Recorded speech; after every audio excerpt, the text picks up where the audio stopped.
For the best part of a decade, the shadow of Abu Qatada has loomed large over the Home Office as successive Home Secretaries have tried and failed to kick him out of the country. Now, finally, this protracted national embarrassment should soon be at an end. It's been a huge gamble for the current Home Secretary.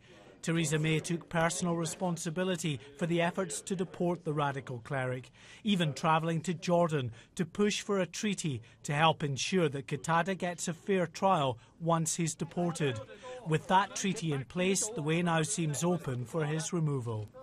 Qatada's lawyers said recently that the ratification of the treaty would be enough to ensure that this time he won't fight deportation.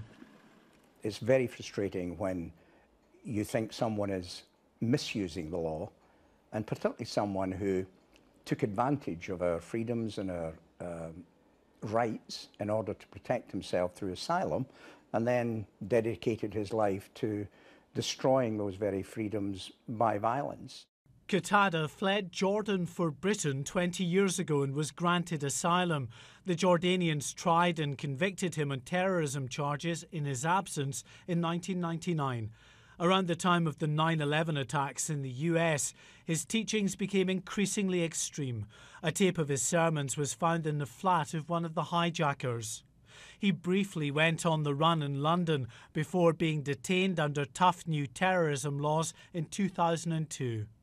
It was here back in 2005 that the then Home Secretary Charles Clarke signed an order to deport Abu Qatada back to Jordan.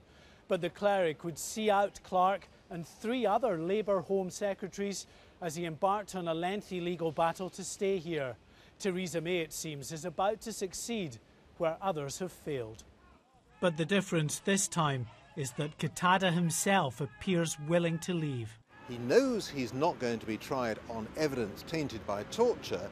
He can't be really sure what will happen to him in Jordan, but I suppose the prospect of liberty in Jordan compared with custody here in London has persuaded him that the only sensible thing to do is to go.